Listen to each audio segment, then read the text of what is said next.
Joey Burrow has signed the biggest contract in the history of the NFL. Joey Burrow of the Cincinnati Bengals has been nothing short of phenomenal.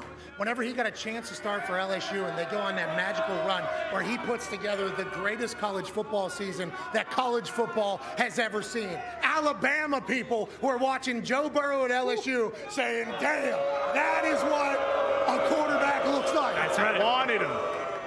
Wins a national championship with like a broken rib or something in the middle of the game. Then there's conversations about this Ohio guy potentially turning down Cincinnati because his professional career doesn't need to get railroaded from an organization that hasn't been able to get to the top. Joe Burrow says that ain't true. I'm actually the man who wants to be the Cincinnati Bengals quarterback. I'm the Ohio folk guy. Guy that is mentally tough enough to take on the challenge of being the Bengals quarterback, where the entire state of Ohio is going to become the fan of this team if we have success. The environments at Cincinnati Bengals games have become a college atmosphere. Yep.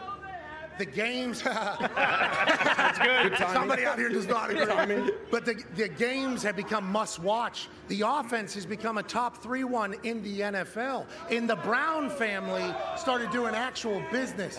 Now he's the richest guy in the history of the NFL.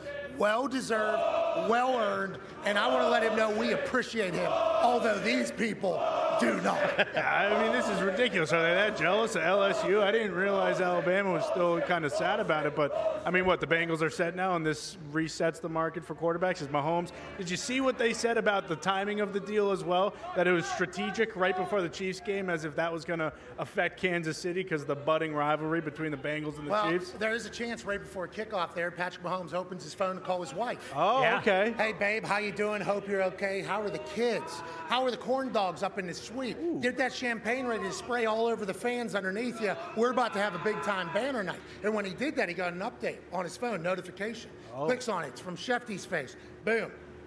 Joey Burrow is now making $55 million a year. Oh, my God. What?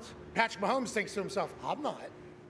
I'm like 11 million lower than Joey Burrow. What about me? I've won 2. What is he? What? Yeah, maybe he did go out with an axe to grind against the Kansas City Chiefs because he learned about what Joey Burrow's deal was. But I do think this does open up a convo. When does Patrick Mahomes go back and they restructure this thing to pay him? Everybody seems to think it's inevitable. He's always put it off. But when you're starting to get to these 55, 50, 49 numbers for numerous quarterbacks that he's definitely outperformed thus far, at some point somebody's going to tell him he should go get his. If Patrick Mahomes wants to, he's playing under his value right now. His contract is, he obviously could get more money. Travis Kelce, same thing. That's why getting Chris Jones signed, I think, or giving him an extension is a little tougher when you know these two guys are taking below market value. Hey, which is awesome, isn't it? It's admirable. It's amazing. Yeah, that's how you build a team. But if Patrick Mahomes wanted to, he can come back to the team and try to make a stink, whatever you want to call it, and try to get. Hey, I want to. Joe Burrow's what, 53, 54 a year? I want 56, 57. Like, it's just going to continue to grow. So there's people out there that probably don't understand this. There's others that do, so I'm not acting like this is groundbreaking information.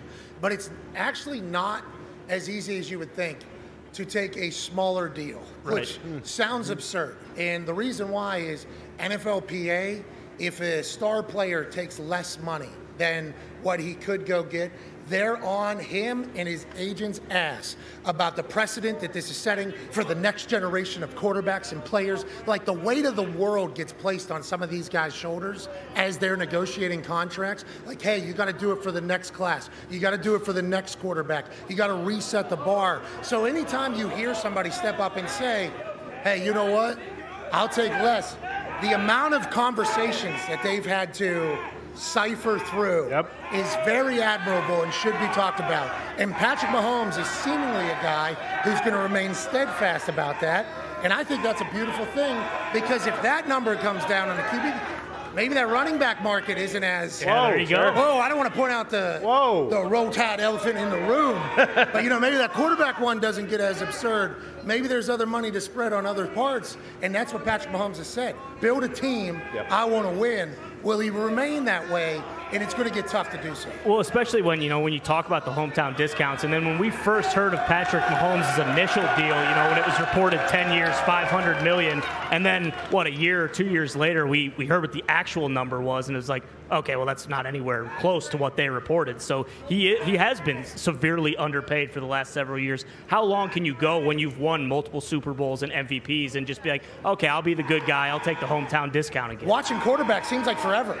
And congrats to the Bengals doing business to find the money to pay Joey Burrow, because they're going to have to do it again to Jamar Chase. They're going to have to do it again and again to keep it going. But I think they're in the right spot. AJ's got a question for you, Lombo. Yeah. Lombo, speaking of tilting the field, Aiden Hutchinson and that Detroit Lions defense last night obviously played very well in prime time. What do you think of them moving forward, and do you see this to be a consistent thing for the defense this year?